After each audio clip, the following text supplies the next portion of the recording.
여러분 오늘 하나님 말씀은 한 구절입니다. 로마서 12장 10절입니다. 로마서 12장 10절입니다.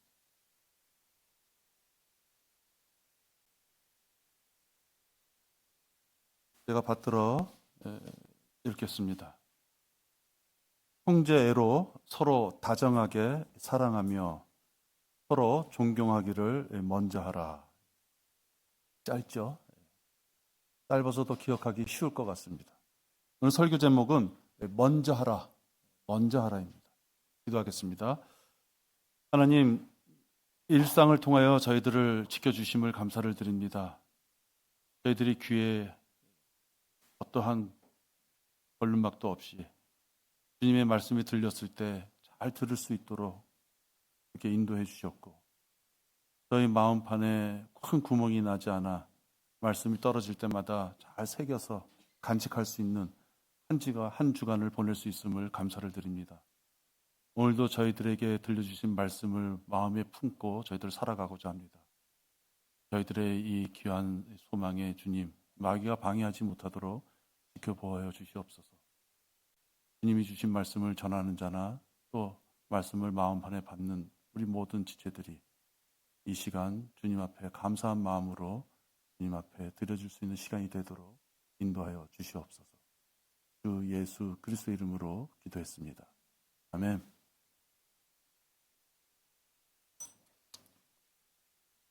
우리 사람들이 하는 그 사랑이라는 데는 몇 가지 조건이 있습니다. 가장 큰 조건은 자기 기준에 합당해야지 사랑할 수 있습니다. 그래서 동창회 같은 거를 하더라도 거기 20, 30명이 모였다. 그럼 20, 30명이 다 친하지 않습니다.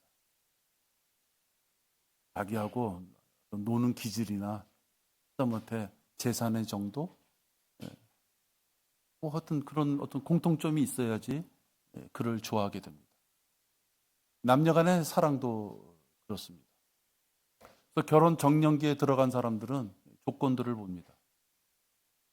이런저런 조건들을 보죠. 무슨 얘기입니까? 내가 사랑을 줄만 하고 나한테 그 사람이 줄만한 사랑이 있었을 때, 어떤 조건들이 됐을 때 그를 좋아하겠다라는 것이 바로 조건들을 보는 것입니다. 말로는 여러 가지 그것을 표현할 수 있고 포장도 할 수 있지만 결론적으로 말하면 나도 주니 너도 나한테 줄 것이 있어야 되겠다 하는 바로 그 조건들입니다. 근데 하나님의 사랑은 그렇지 않습니다. 육신적이고 감각적이고 이기적인 그런 사랑이 아닙니다.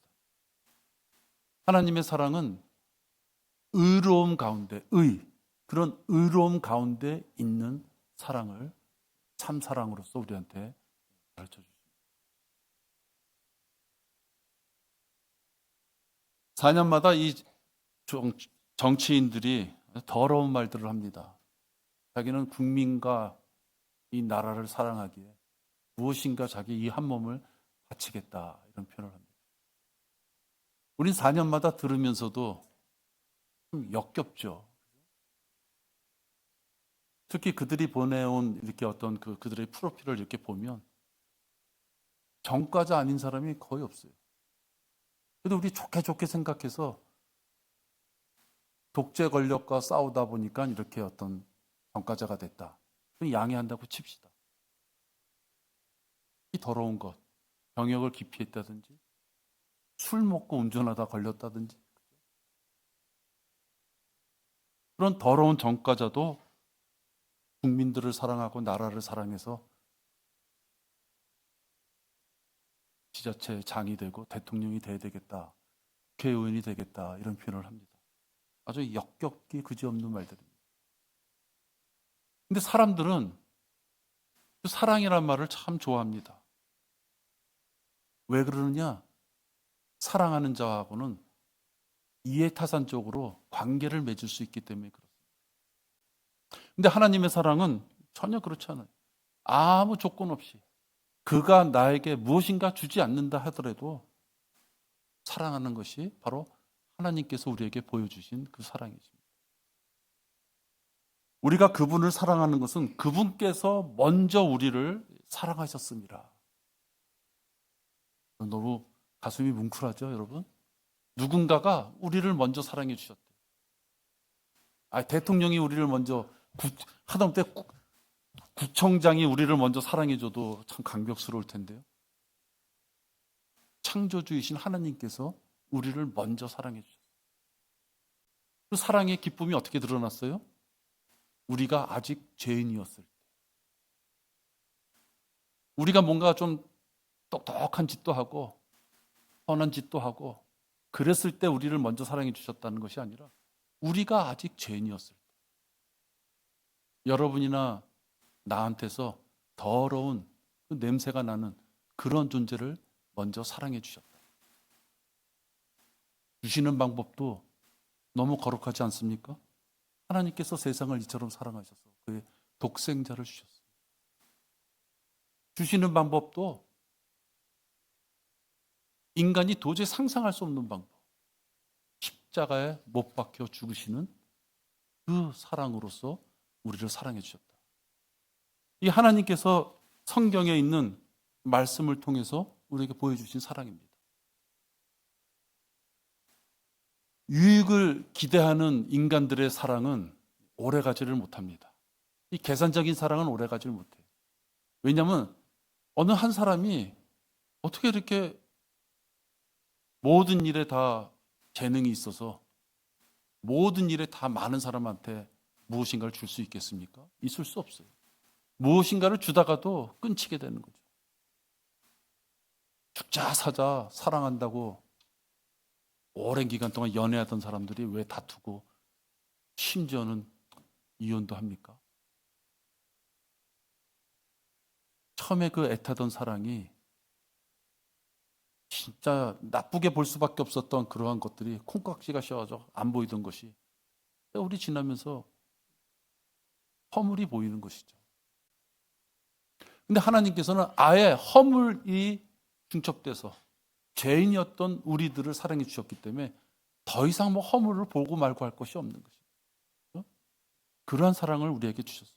근데 이 하나님의 사랑은 영원까지 이어진다.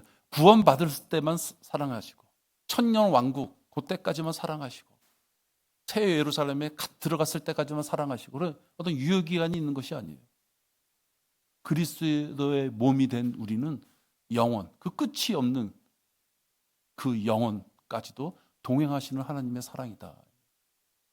그러니까 성경에서 우리가 사랑이라는 하나님께서 우리를 얼마나 사랑하시는가에 대해서 그런 구절을 읽을 때마다 인간들이 겪는 그 사랑, 내 아내를 사랑하고 내 부모를 사랑하고 내 자식을 사랑하고 그 사랑하고 비교하면 안 된다.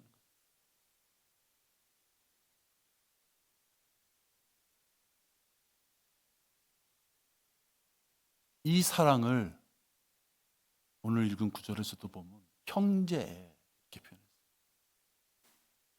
이 사랑을 우리 형제들끼리 우리 지체들끼리 사랑하라 이렇게 얘기하는 거예요. 육신적인 감각적인 이기적인 그런 사랑이 아니라 하나님께서 말씀하시는 그 사랑은 제가 조금 아까 말씀드린 바로 그러한 사랑이에요. 근데 그러한 사랑을 가지고 지체들끼리 사랑하라 이렇게 얘기해요. 조금 편의를 봐준다, 조금 내가 어려운 환경을 돌봐준다, 그렇게 얄팍한 사랑이 아니다.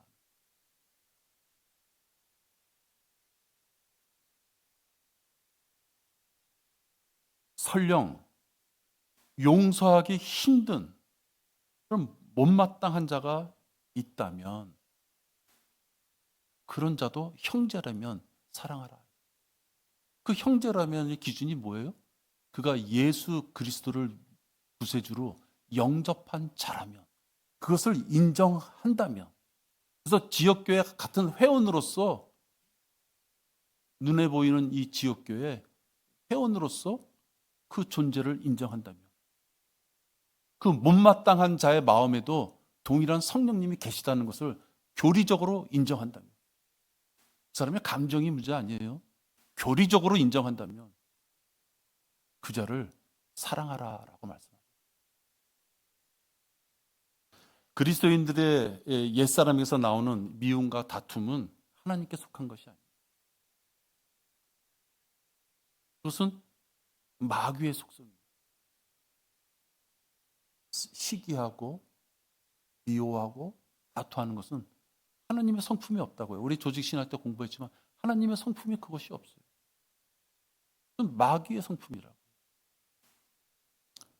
따라서 이런 불필요한 옛사람에서부터 풍겨나오는 바로 이러한 불편한 것들을 가지고 주변의 그리스도인들을 대하고 있다면 그 사람은 아직도 어두운 가운데 있는 것이다. 이유 불문이에요.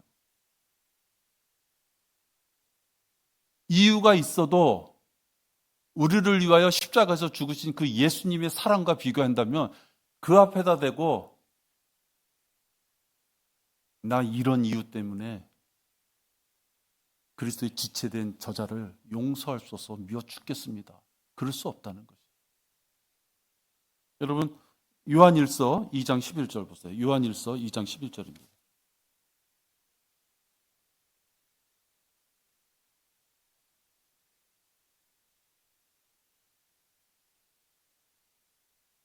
이 9절서부터 좀 볼까요? 9절. 요한일서 2장 9절입니다. 그 빛 가운데 있다고 말하면서 자기 형제를 미워하는 자는 지금까지도 어두움 가운데 있느니라. 자기 형제를 사랑하는 자는 빛 가운데 거하며 자기 안에 실족할 계기가 없으나.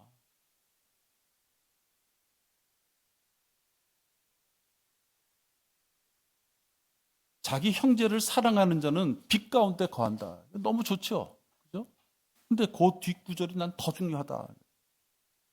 자기 안에 실족할 계기가 없으나. 이유 불문인 것이에요. 남을 미워하다 보면 내가 실족할 수 있다는 거예요. 11절에 자기 형제를 미워하는 자는 어둠 가운데 있고 어둠 가운데 행하되 자기가 어디로 가는지 모르니 이는 그 어두움이 그의 눈을 멀게 하였습니다. 남을 미워하다 보면 그의 눈이 소경이 된다 이 뜻이에요. 그리스도인으로서 가야 될 길을 보지 못한다.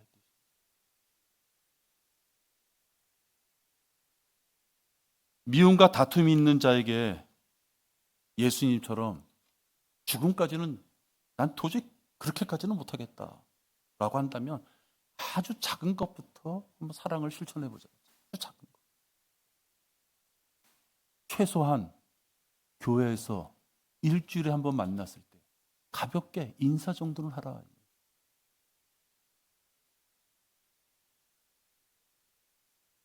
눈에 띄게 사람을 구분하면서 의식적으로 특정인을 투명인간 취급하면서 건너뛰는 인사, 그것은 하면 안 되는 거죠. 그리스도인으로서 최악의 처세술이에요.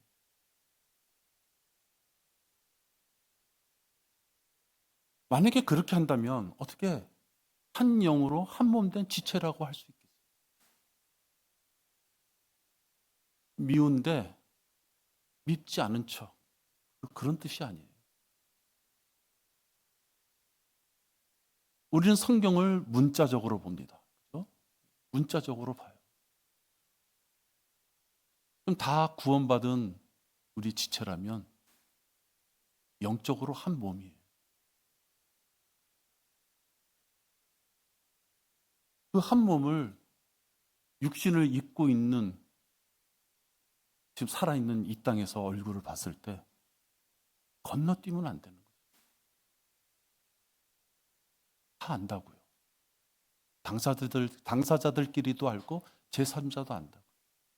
보는 사람이 다 불편하다고. 그것은 경건한 교회에서 아주 육신적인 더러운 기질을 보이는 거죠.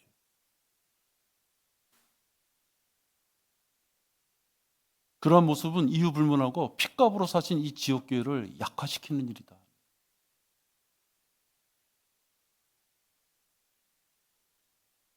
대개 그러한 경우에는 그의 환한 얼굴에서 기쁨이 사라진 것을 봐요. 너무 안타깝죠. 진심이에요. 너무 안타까워요.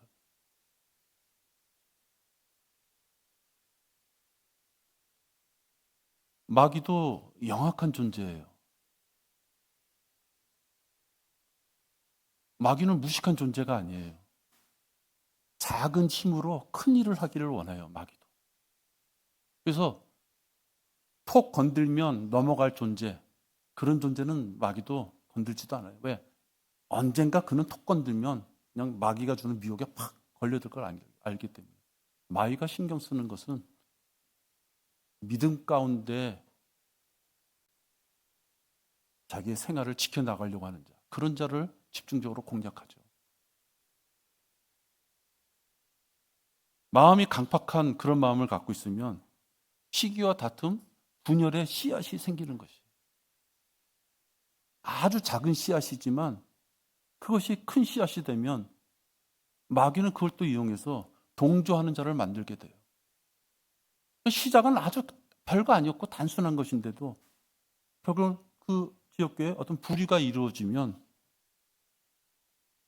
그것이 지역교회를 약화시키는 일이다. 오늘 설교를 통해서 하나님의 사랑을 제가 말씀드렸고, 그러면 안 된다는 것을 말씀을 드렸어요. 나는 자백하고 바뀌기를 원해요. 나는 그런 행위를 지역교회를 약화시키는 독버섯이다. 나는 분명히 그렇게 말씀드려요. 독버섯이에요.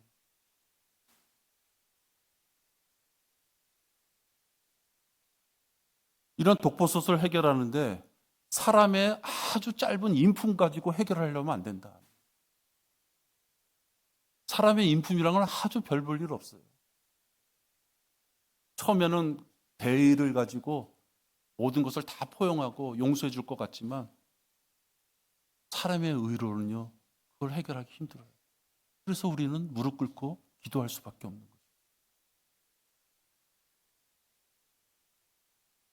제물이 되어주신 하나님, 아들 예수님처럼 먼저 다가가는 사랑을 적극적으로 하지 않으면 해결이 될 수 없어요.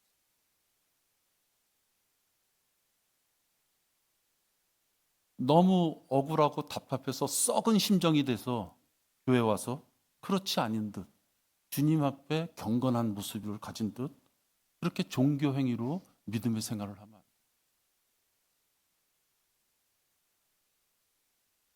우린 육신을 가졌기 때문에 감정이 들어온 걸 하루아침에 싹 지울 수 없어요. 그렇다고 해서 그 시간이 오래 가면 안 되는 거죠. 육신의 성품으로 또 아픔을 달래려고 하면 안 된다는 거죠. 내 예물을 거기 제단 앞에 놓아두고 가서 먼저 내 형제와 화해하고 그 후에 와서 예물을 드리라. 하나님은 어떠한 흠도 없는 제물을 원하셔요.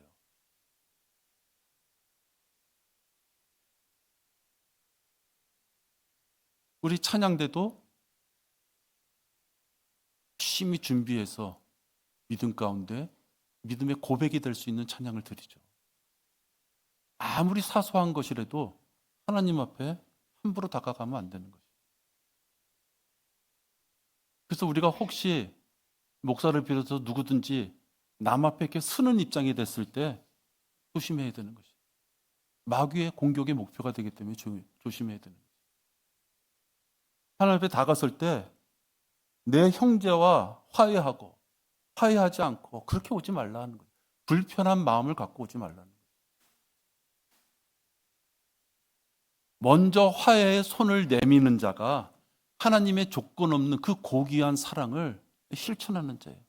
그 실천으로 기쁨을 얻을 수 있는 자예요. 아까 우리가 읽었잖아요. 요한일서 2장 10절에서도 자기가 실족하게 된단 말이에요. 왜? 기쁨은 누구의 얼굴에서 없어지는 것이 아니라 바로 그 화를 갖고 있는 자의 얼굴에서 기쁨이 없어지는 것이에요. 여러분, 자녀들 키우다 보면 이런 일 많죠. 특히 엄마들. 화가 부글부글 끓어. 야단칠 일이 있어. 막 참고 있어. 근데 자식은 자기가 뭘 잘못했는지를 몰라. 벙글벙글 그냥 그치 다 하고 다녀. 부모는 참죠. 참는데 속이 끓죠. 그 자녀가 나중에 세월이 흘러서 언젠가 그 자녀가 또 자녀를 낳으면 그때 엄마 마음을 알지 모르지만 어쨌든 그 시점으로 본다면 속 끓는 사람만 얼굴에 주름이 가는 거예요.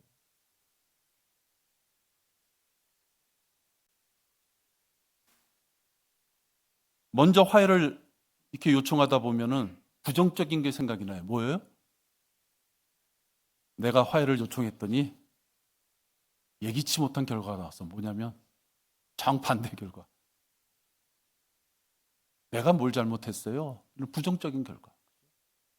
그 사람들이 그래서 화해를 요청하고 싶다가도 그냥 접어들이는 경우가 있어요. 에이, 또 엉뚱하게 말로 하면 어떡해? 더 화가 커질 것 같으니까. 여러분, 그럴 때는 이스라엘 백성을 위하여 죽으신 예수님을 생각하세요. 예언되셨던 분이 그 초림의 모습은 마국간에서 태어나는 초림의 모습을 갖고 오셨어요. 오셔서 그들에게 먼저, 그 유대인에게 먼저 천년왕국의 복음을 전하셔요. 그들이 거부해요. 거부하는 정도가 어느 정도예요?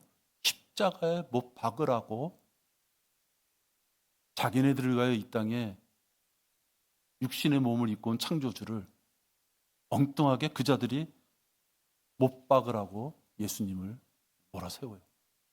돌로 쳐 죽인다. 예수님은 얼마나 황당하셨을까요? 그렇죠? 그러니까 우리가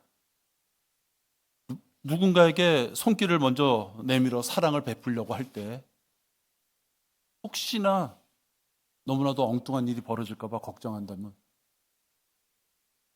그래서 그 문제가 해결될 수 있다면 아주 좋죠. 그러나 해결될 수 없다고 제가 말씀드리는 거예요. 육신을 가진 자들은 해결될 수 없어요.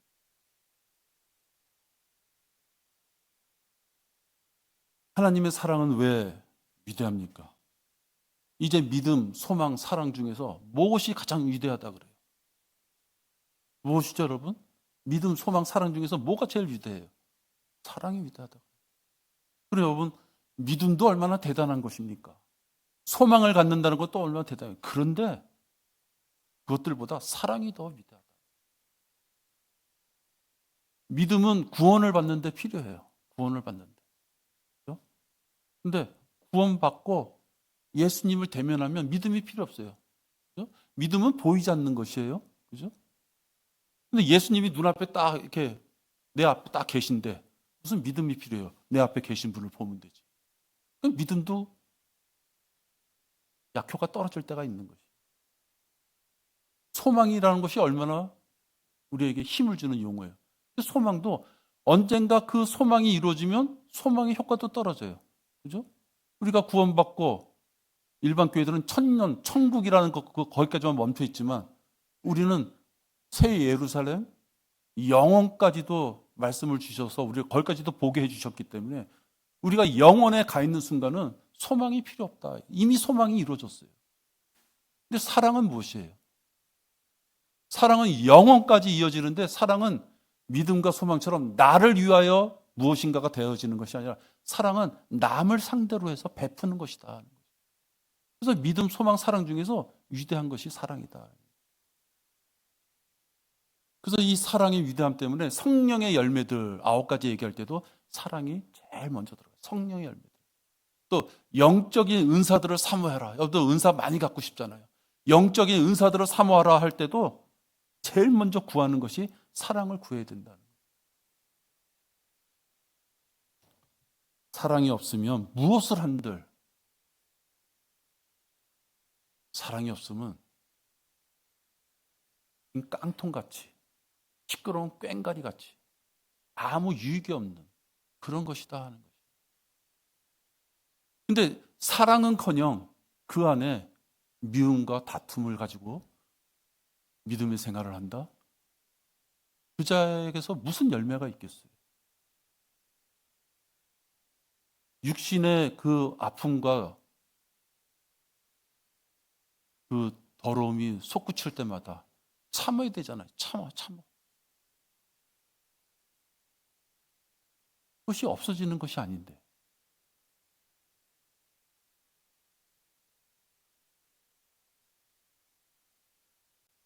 사랑이 없이 행하는 봉사와 헌신은 성경적인 것이 아니다.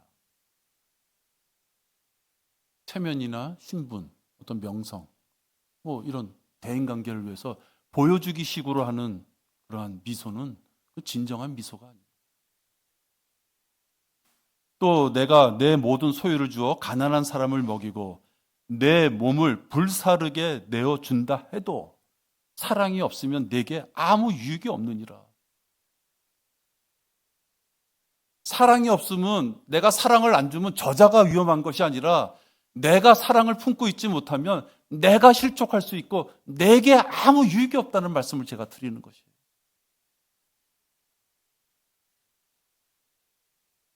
교회 지체들 간에 결과적으로 어떤 사적인 일로 오랜 기간 동안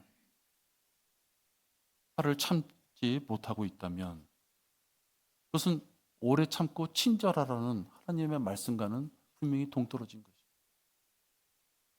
제가 오늘 몇 가지 구절들을 좀 말씀을 드려요. 그냥 막연히 사랑해, 좋아해, 보살펴줘, 그 용어가 아니라 사랑을 하지 못했을 경우에 하나님께서 그 부분을 어떻게 보시는지를 지금 말씀드리고 있는 거예요.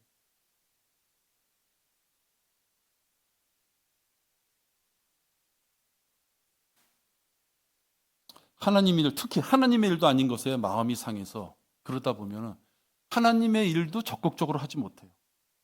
왜? 불편한 분위기 때문에 적극적으로 못하는 거예요. 결국 그들은 기회를 놓치는 거예요. 어떤 기회예요? 다른 사람이 했으면 그 하나님의 일을 두고 서로 대화를 나누고 서로 어떤 생각이 있는지 아이디어를 얻고 하나님의 일에 더 큰 것을 만들어 놓을 텐데 시기하고 미워하고 불통하는 대화 때문에 다른 사람이 했으면 더 큰 일을 했을 것을 기회 손실을 가져오는 것이에요.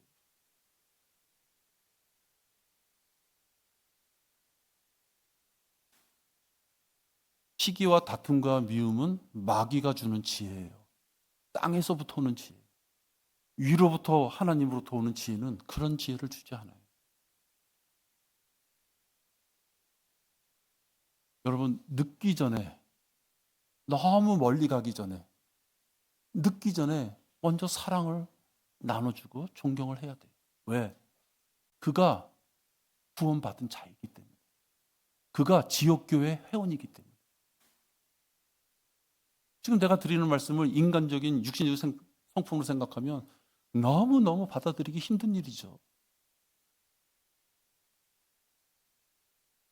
말씀으로 우리에게 구원을 주신 하나님께서 그 말씀에 주신 내용을 보니까 먼저 사랑하고 형제로 먼저 존경하라 이렇게 말씀을 하십니다. 누가복음에 보면 이런 말씀이 있어요. 어찌하여 너희 자신마저도 옳은 것을 판단하지 못하느냐. 내가 너희 대적과 함께 행정관에게 가게 되면 길을 가는 동안에 너는 그에게서 풀려나도록 노력하라. 이 아주 다급한 상황인 것이에요. 그렇죠? 그렇지 않으면 그가 너를 재판관에게 끌고 갈 것이며 재판관은 간수에게 넘겨줄 것이요 간수는 감옥에 넣을 것이라. 하나님이라는 심판이 이루어지는 그 법정에 가기 전에, 그 심판장에 도착하기 전에 가는 중이라도 빨리 화해해라 이 말이에요.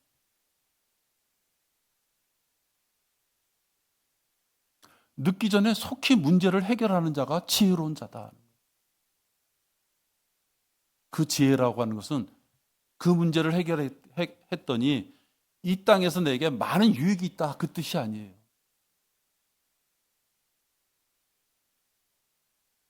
하나님께서 우리에게 사랑을 보여주셨고 또 지체들 간의 형제들 간의 사랑이 어떠해야지 된다. 그렇지 않았을 때 실족할 수도 있고 유익이 없는 어떤 일들이 벌어질 수 있다. 그 말씀을 하시는 분께서 가는 길 도중이라도 심판받으러 가는 법정에 가는 도중이라도 화해할 수 있으면 화해하라 이렇게 말씀하십니다.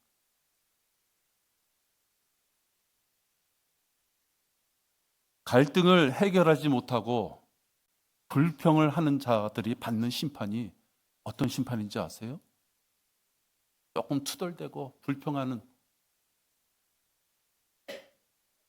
고린도전서 10장 7절에 보면 받아볼까요?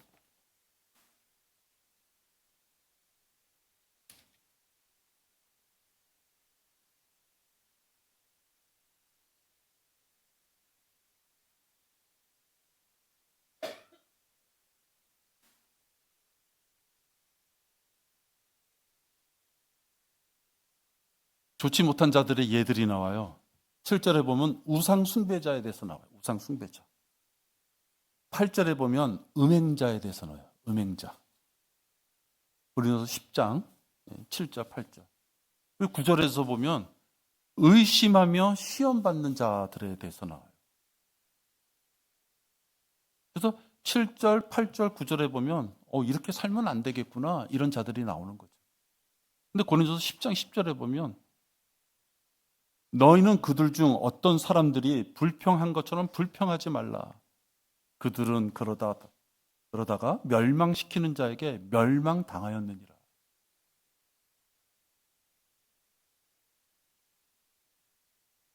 그들이 받는 심판은 죽음을 얘기해요. 멸망은 죽음을 얘기하는 것이다.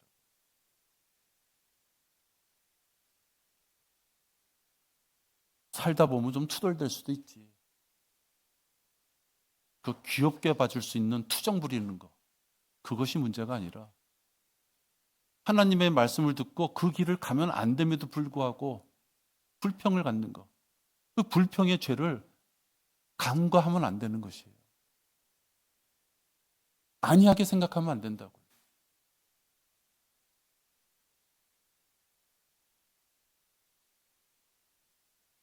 지혜로운 성도라면 미움과 다툼, 분노 그것을 빨리 털어버릴 수 있는 자. 그래서 한몸 된 지체에게 갑자기 하루아침에 가서 막 부둥켜 안고 친한 척하라는 것이 아니에요. 가벼운 인사서부터. 목숨을 내주라는 것이 아니라 작은 친절서부터 시작하는 것이에요. 그게 지혜로운 자예요.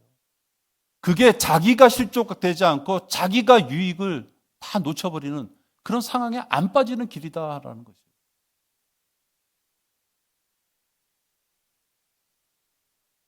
친절하고 다정다감하라 하니까요. 여러분 좀 너무 작게 보이세요? 누굴 위하여 순교해라.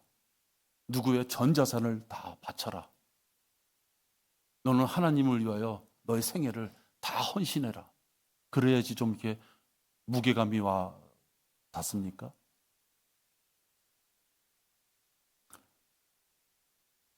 여러분 에베소서 4장 31절 보세요.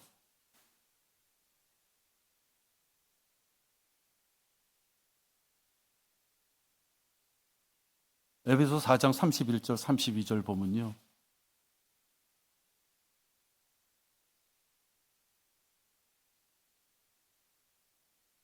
하나님께서 그리스도를 위하여 너희를 용서하신 것 같이 하나님께서 죄인된 우리를 용서했던 것 같이 무엇을 하라 말씀하세요.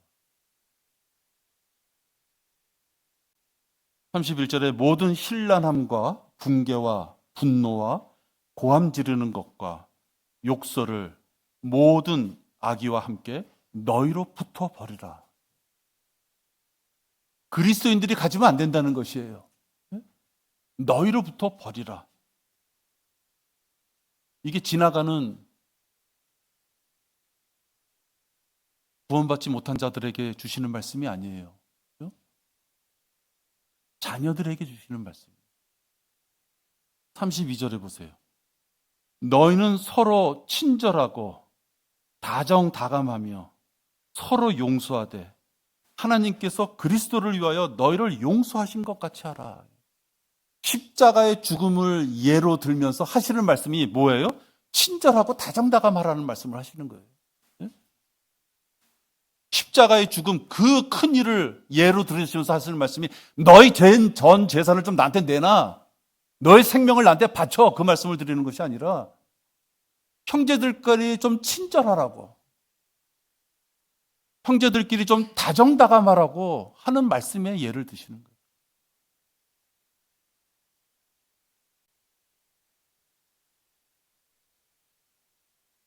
강팍한 마음이 들어서 경건한 교회 내에 불편함을 만들면 안 돼요.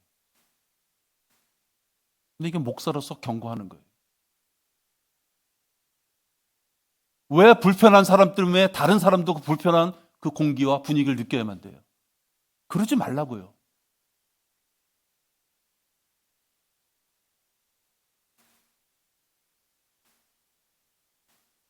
사실 그리스도인이라고 해서 옛사람이 사라진 것이 아니에요. 옛사람은 그대로 남아있고 옛사람의 성품이 중화돼서 죄를 잊어버린 것이 아니에요.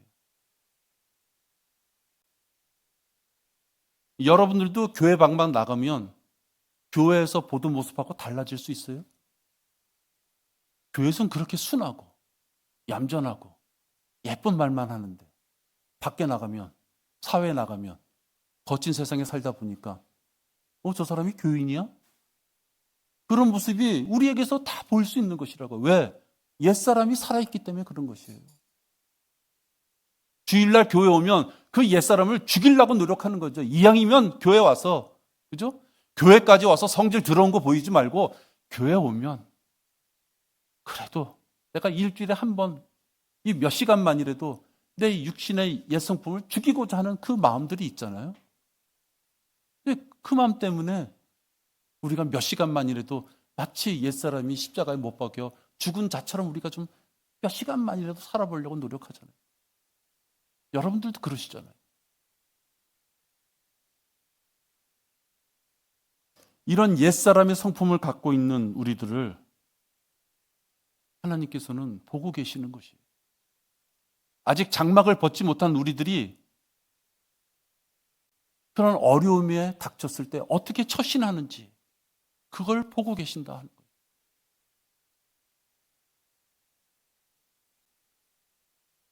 그 모든 것을 아시는 분, 바로 그 하나님께서 우리들을 따로따로 다 상대하실 수 있어요. 여러분들 집에서, 직장에서, 교회에 모이지 않아도 여러분들이 무엇을 하는지 다 아신단 말이에요. 그러나 하나님께서 육신의 덩어리를 짊어지고 있는 우리들을 한 곳에 모아주셨어요. 왜? 협력하여 선을 이루라고. 우리는 각자의 거울이 되는 자들이에요. 그래서 좋은 간증을 들었을 때 왜 나는 그 간증을 나는 왜 품고 있지 못하는가? 또 누군가가 영적 전쟁에서 실패했을 때 맞아. 나도 그 길을 갈 뻔했는데 가지 말아야 되겠구나. 완전한 존재로서 모아주신 것이 아니라 울퉁불퉁한 사람들끼리 다 모아놓고 협력해서 선을 이루는 길을 우리에게 주시는 것이에요. 우리가 알거니와 하나님을 사랑하는 자들 곧 그분의 목적에 따라 부르심을 받은 자들에게는 모든 일이 합력하여 선을 이루느니라. 사랑하는 자녀들의 믿음의 성장을 위하여 우리끼리 파도를 칠 수가 있어요. 가만히 있었으면 되는데 옆에 지체가 있기 때문에 그 지체 때문에 내가 흔들릴 수 있고 내가 아픔을 겪을 수 있고 또 그 지체 때문에 내가 사랑을 베풀 수 있는 기회를 얻는 것이에요. 하나님께서는 모든 것을 아시지만 우리들을 모아놓고 각자에게 환경을 주시고서 그 환경마다 어떻게 이겨나가는지 그를 보시는 것이에요. 우리 교회 전체를 보는 게 아니라 그 당사자를 보시는 것이라고요. 오늘도 우리가 이렇게 모였지만 기쁨으로 온 분이 있고 그렇지 않은 분이 있고 슬픔으로 온 분이 있고 세상 걱정, 집안 걱정 때문에 오시는 분들이 있다고요. 각자가 다 틀리더라고요, 환경이. 그러나 결론적으로 우리가 주의 첫날 이 경배를 마치고 집에 돌아갈 때는 각자에게 맞는 승리의 어떤 깃발을 가지고 가야 되는 것이에요. 남을 보는 것이 아니라 내가 이 환경 가운데서 무엇을 얻어갈 것이냐, 하나님 앞에. 그런 의식이 있어야 되는 것이에요. 하나님께서 지역교회 내에 조성하신 어떤 시험에 나에게 그 시험이 왔으면 육신적으로 대적하지 말고 이 육신적으로 나에게 이 어려움을 준 이 상황을 내가 어떻게 이겨나갈 것인가 하나님께 기도하면서 이겨나가야죠. 잠시 우리가 육신적인 성품에 거할 수 있어요. 근데 그것이 오래가면 안 되는 것이에요. 그건 이겨낸 것이 아니에요. 그건 용서한 것이 아니라고요. 그건 인내한 것이 아니라고.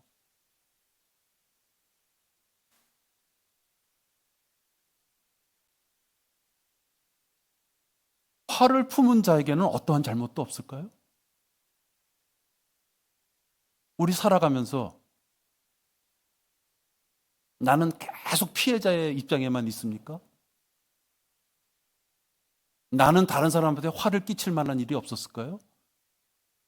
우린 다 주고받고 이러면서 살아가는 것이에요. 그래서 우리가 한 번 대 지체라는 기쁨은 없는 것은 육신적으로는 다시는 두 번 다시 볼 필요도 없는 사람임에도 불구하고 그리스도의 몸 안에 하나 된 자기 때문에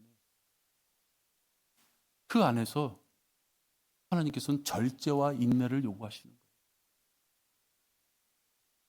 거예요. 나도 성질이 있는데 근데 사랑하려면 그냥 됩니까? 그죠? 절제와 인내를 요구하시는 거예요.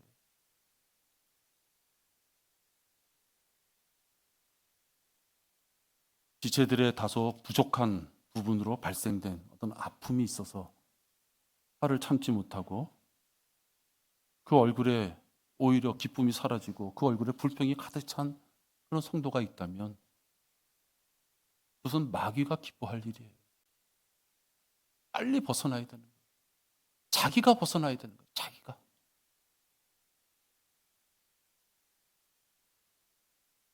아니 그런 성도가 있다면 하나님의 명령을 새겨들어야 돼요. 오늘 본문으로 삼은 것이에요.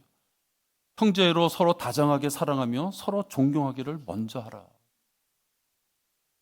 이 먼저 하라는 말처럼 무서운 말이 어디 있어요? 사람은 딱 눈치를 보고 손에 안 볼 짓을 하려고 그러죠. 근데 먼저 하면 패를 먼저 이렇게 내보이는 꼴이 되는 거예요. 그가 어떻게 나올지도 모르는데 덥석 그냥 내 마음을 표현해 주는 것이죠. 사람들이 움츠려든다고요. 그러니까 육신을 가진 사람은 먼저 할 수가 없어요. 근데 오늘 성경에 있는 말씀들처럼 되려 아픔을 갖고 화를 가진 자가 그것을 품고 있다면 그 얼굴에 기쁨이 없어지고 오히려 그가 더 먼저 실족할 수가 있고 오히려 그가 하는 모든 것들에 기쁨이 없이 하나님한테 하는 것이기 때문에 그에게 유익이 없다는 말씀을 그 하나님 말씀을 진짜 믿는다면 자기 자신을 위하여서 그 칼을 빼내야 되는 것이에요. 내가 지난주인가 한번 그랬잖아요. 녹슬은 칼 얘기했잖아요. 그 쓸데없는 칼을 빼내야 된다고요. 상처만 주는 그 칼을 빼내야 된다고요.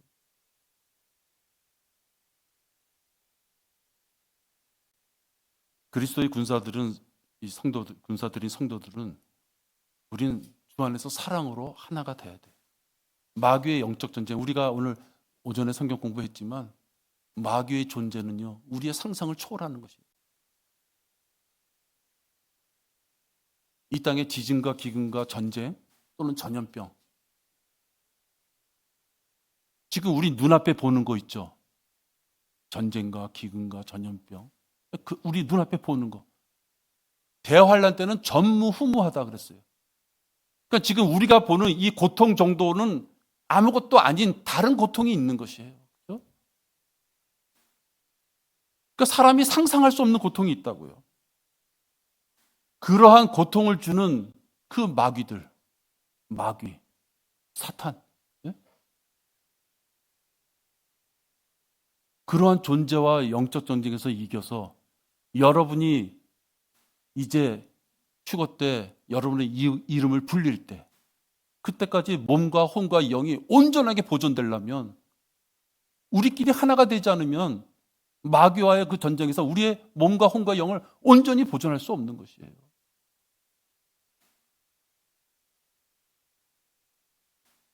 마귀가 충동질하는 그 미워하는 감정 때문에 이 사역의 대열을 흐트리지 말라 하는 것이에요. 일주일에 한 번 만나서 반가워서 인사하는 것도 어쩌다 보면 나 이제 그럼 목사니까 그죠? 다른 심각한 얘기가 있어서가 아니라 그래도 일주일에 하면 반갑습니다. 뭐 어떻게 지내셨어요? 뭐 이렇게 한마디라도 나는 나누길 원하는데 집에 가서 이렇게 하루 일과를 정리하다 보면 한마디도 안 하고 가신 분이 있어. 내가 그분을 놓쳤지? 맞아. 내가 지나가다가 그분이 있었는데 얘기를 안 했구나.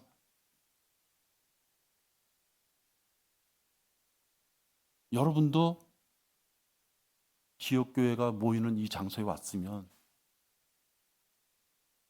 다정다감하게 친절하게 인사를 나누세요.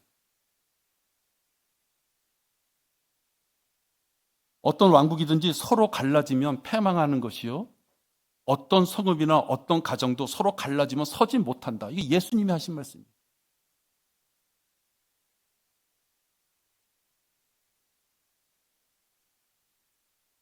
예수님을 대적하는 자들이 예수님이 마귀의 존재를 내쫓으니까 예수님이 비엘세붑의 힘을 얻어서 마귀를 내쫓는다. 그런 말을 하셨습니다. 어떤 왕국이든지 서로 갈라지면 패망하는 것이요. 어떤 성읍이나 어떤 가정도 서로 갈라지면 서지 못한다. 어떤 지역교회도 하나가 되지 못하면 그 거친 마귀의 숨결, 우리는 앞뒤로 다 둘러봐도요, 우리가 교제할 수 있는 교회가 없어요. 그죠? 여러분이 이 문턱만 딱 넘었으면은 다 손가락질 하는 사람이 천지에 널려 있는 것이 우리 환경이에요. 기적적으로 모인 우리가 이 땅에서 영적으로 교제 나눌 수 있는 유일한 존재다 하는 것이에요. 우리 현실적으로 LA교회하고 어떤 실질적인 교제 잘 힘들잖아요. 거리상의 문제가 있잖아요. 그죠? 기도 제목은 나눌 수 있어도.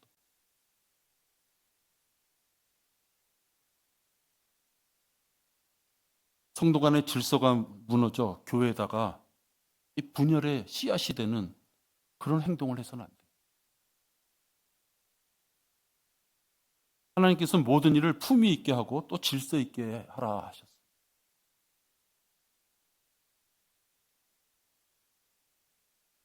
자기의 어떠한 사고나 행동에 그 결과가 교회에 불편함을 주는 거라면 하지 말아야 되는 거예요. 형제들아, 우리 주 예수 그리스도의 이름으로 너에게 명하노니 무질서 있게 행동하고 우리에게 받은 정통을 따라 행하지 않는 모든 형제를 멀리하라.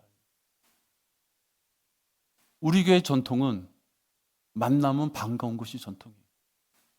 최선도 우리 교회의 전통은 만나면 인사할 줄 아는 게 전통이에요. 최선도 우리 교회의 전통은 만났을 때 사람을 구별하면서 인사하는 것은 잘못된 것이에요.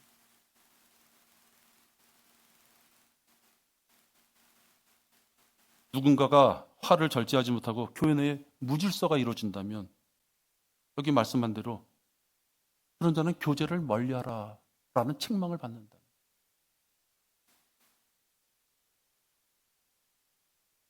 아픔이 있으면 사랑으로 품어줄 수 있어요. 근데 그것이 너무 아픔이 커서 사랑으로 품어줄 수 없다면 해결을 해야 되는 거예요. 제일 나쁜 방법은 뭐냐? 해결하지 못하면서 해결하는 척하면서 그 불편한 내색을 많은 사람에게 보여주는 것이에요. 그건 해당 당사자들의 문제가 아니라 교회의 질서, 교회의 분위기, 교회가 하나됨을 흐트리는 것이에요. 왜? 그 하나가 아니고 하나가 둘, 셋 될 수 있기 때문에 그래요. 틀림없는 말이에요. 그것이 아주 무서운 것이에요. 저는 우리 교회의 질서와 우리 교회의 하나됨을 위해서 오늘 이 설교를 준비한 것이에요. 특정인에 대한 그런 저는 아무 생각 없어요. 단지 내가 특정인을 생각한다면 그런 아픔 때문에 오히려 자기가 손해를 볼 수 있는 일을, 그 아픔도 괴로워 죽겠는데 지역교회 전체로 봤을 때 자기가 오히려 손해를 받고 책망을 당할 수 있는 일이 벌어질 수 있기 때문에 그런 거예요.